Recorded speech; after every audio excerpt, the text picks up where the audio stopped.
முருகனுக்கு குறிப்பிட்ட இந்த ராசிகளை மற்றும் ரொம்பவே பிடிக்குமாம். இதில் உங்கள் ராசியும் இருந்தால் மறக்காமல் எங்கள் முருகன் ஆராதனை கமெண்டில் சொல்லி ஓம் முருகா போற்றி என்று சொல்லவும்.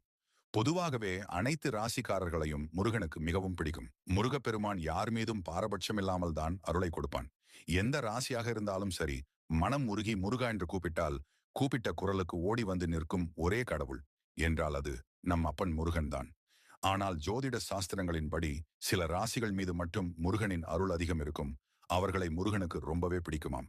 இந்த ராசியில் பிறக்கும் குழந்தைகளுக்கு முருகனின் அருள் முழுமையாக கிடைக்கும். அதனால் இவர்களுக்கு கர்மா என்ற ஒன்று வாழ்வில் இருக்காது. மற்ற குழந்தைகளுக்கு ஒரு காலகட்டம் வரை அவர்களுடைய கர்மா பின்தொடரும். அதன் பின் முருகனின் முழு அருளும் அவர்களுக்கு கிடைக்கும். தனுசு, விருச்சிகம், மேஷம், சிம்ம ராசிகளுக்கு முருகனின் அருள் முழுமையாக பிறப்பிலிருந்தே கிடைக்கும். இதில் சில நபர்கள் முதலில் சிவன் இல்லை பெருமாளை தான் வணங்கியிருப்பீர்கள்.